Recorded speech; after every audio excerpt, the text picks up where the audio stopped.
Hey guys, welcome back to another video in my channel.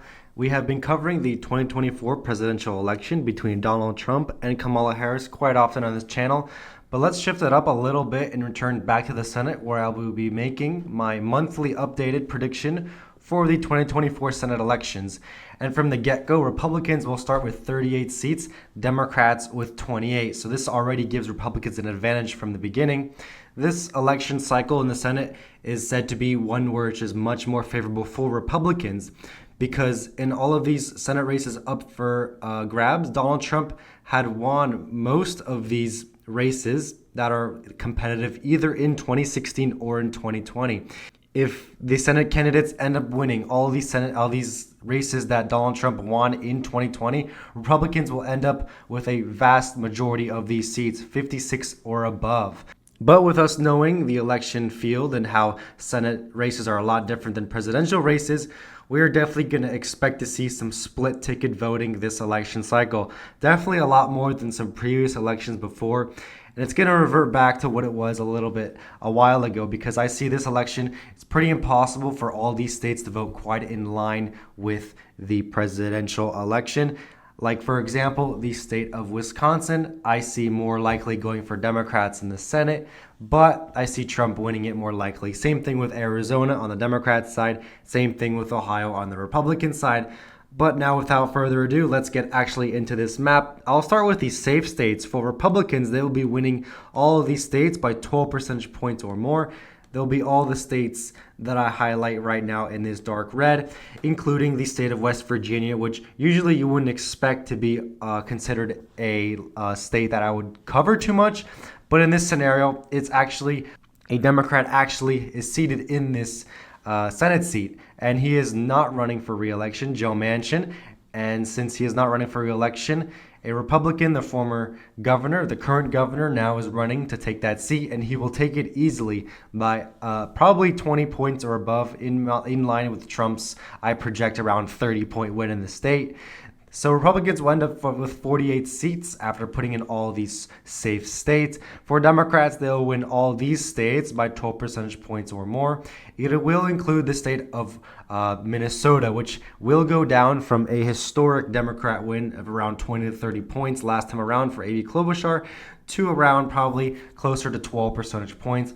All these states up in this coast will be over 12 percentage points or more, including the state of New York and the state of Maine. Popular incumbents, independent Angus King and Bernie Sanders will win by very comfortable amounts. I'm putting Maryland now in that safe column, even though the Larry Hogan, the former Republican governor, very popular governor, is running.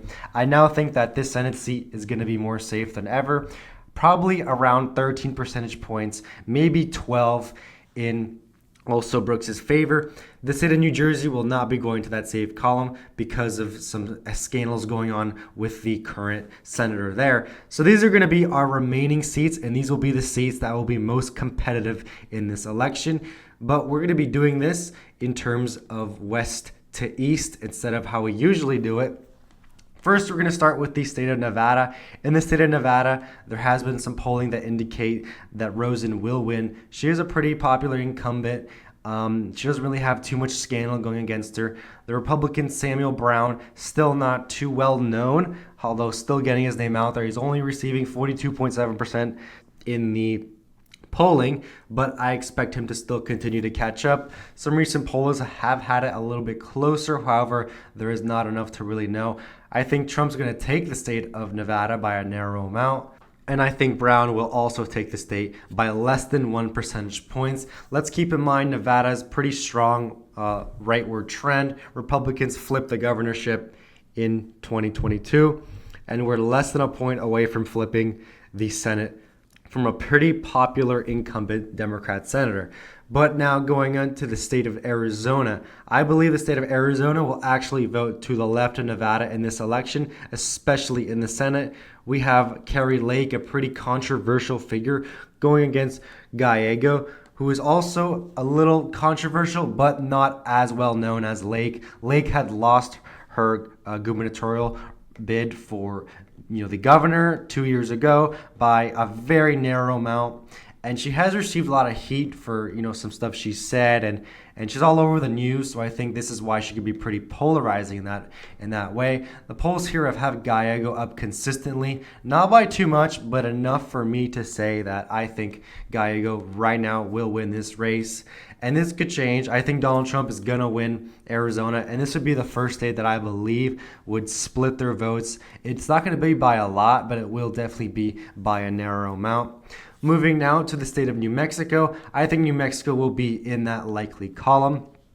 The senator there, pretty popular, and Republicans are running a really good competitor to go against him, but I think Heinrich will still pretty easily win. Harris will not win this state by too much in my prediction. I think it'll be less than 6 percentage points, but I think Heinrich will outpace Harris by a little bit, win by a likely margin, probably by around 6 to 8 percentage points, around that margin over there. Moving on to the state of Montana, I am now more convinced than ever that this state will actually be moving up into that likely column. The polls have now consistently had Sheehy up against Tester. I think more than ever, Sheehy is going to win. I think Tester's in trouble, especially in a presidential race.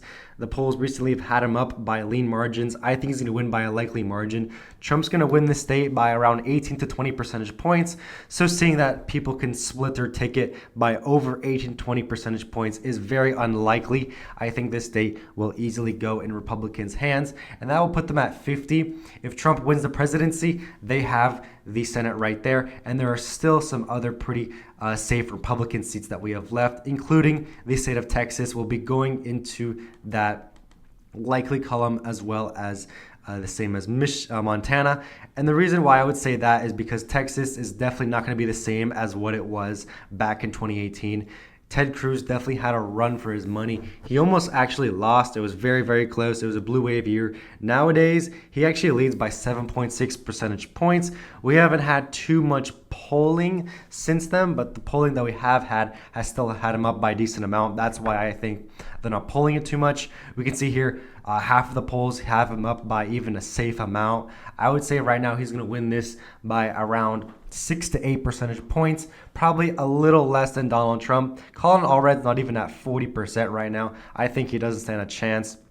He's not well known either, and he's not going to be very popular among people in Texas because of his political views. And that right there will give Republicans the Senate seat, and we haven't even gone to Florida yet. But Florida itself would also be a likely Senate seat. Another state that was very competitive in 2018. Rick Scott won by, I believe, like less than 1 percentage point. This time around, I think this Senate seat could be around 8 to 10 percentage points, right in line with Trump, maybe a little bit to the left of the presidential vote. But still, Florida is becoming a very popular Republican state. In 2022, if you recall, Marco Rubio and Ron DeSantis won by like 16 and 19 points respectively. I mean, Florida is not even on the Senate battleground map, which it shows you exactly why this state is not going to be close at all. I mean, if we try looking for it over here, here's Florida. It's marked down as a pretty solid state for Republicans. He's up by 5.2 percentage points on average. Polls are all over the place, and this one over here had him up by even 17. But either way, this state will not be close or competitive at all. Republicans will win it very, very easily. But now moving to some competitive states up in the Rust Belt over here, I'm going to get New Jersey out of the way, put it in that likely column for the Democrats. I think the state will not be too safe, but will also not be too close. We have here the only poll that we have does have Kim up by 6, which is a lot closer than usual. This state will be going into that likely column in my opinion. And now to the state of Wisconsin, probably one of the closest states in my opinion. Right now I have it going in that lean column for the Democratic Party, a state that could go either way, but since the polls are so strong for Baldwin, she's at 50%. I think right now she has a pretty solid advantage over her Republican challenger, who is not even really well known among the political field.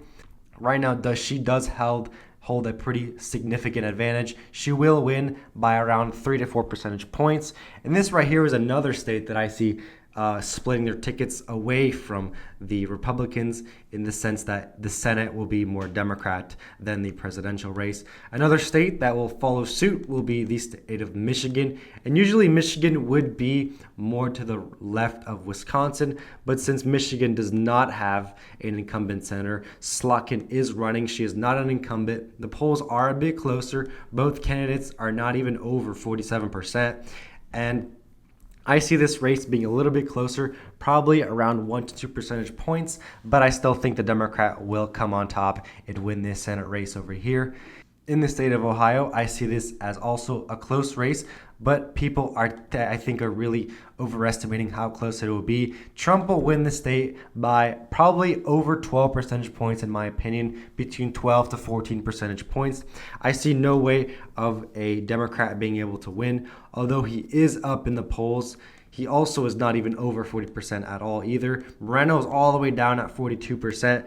However, we all know how the polls in Ohio work, where they predicted that it would be a 1-point race in 2020, when in fact Donald Trump ended up winning the state by over 8 percentage points. I think this state will vote probably quite a few points to the left of Trump's margins.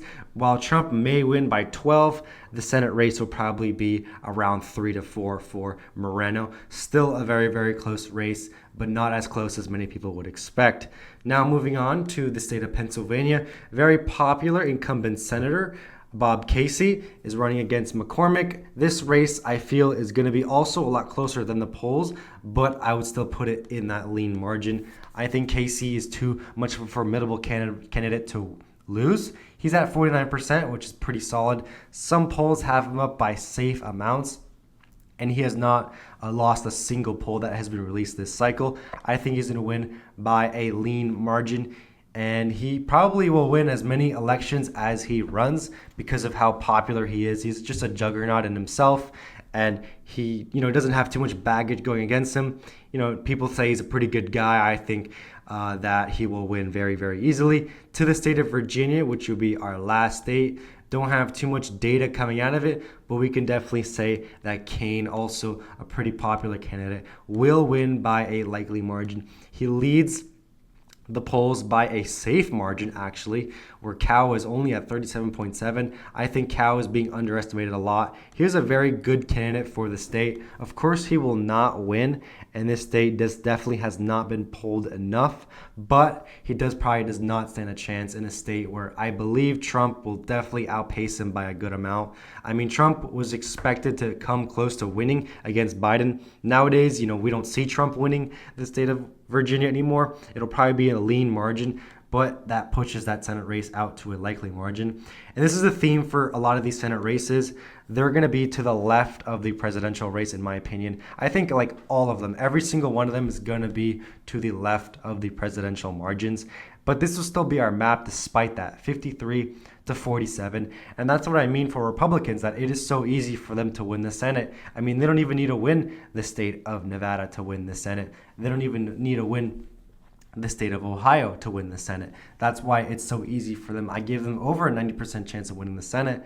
If they win the seats of Michigan, Wisconsin, Pennsylvania, and Arizona, they'll be at 57 Senate seats, which in my opinion is pretty unlikely, but it's still a possibility given how close some of these states will end up being. But this will be all for today's video. Thank you guys so much for watching. Please like and subscribe and comment down in the section below, and I'll catch you guys out in the next one.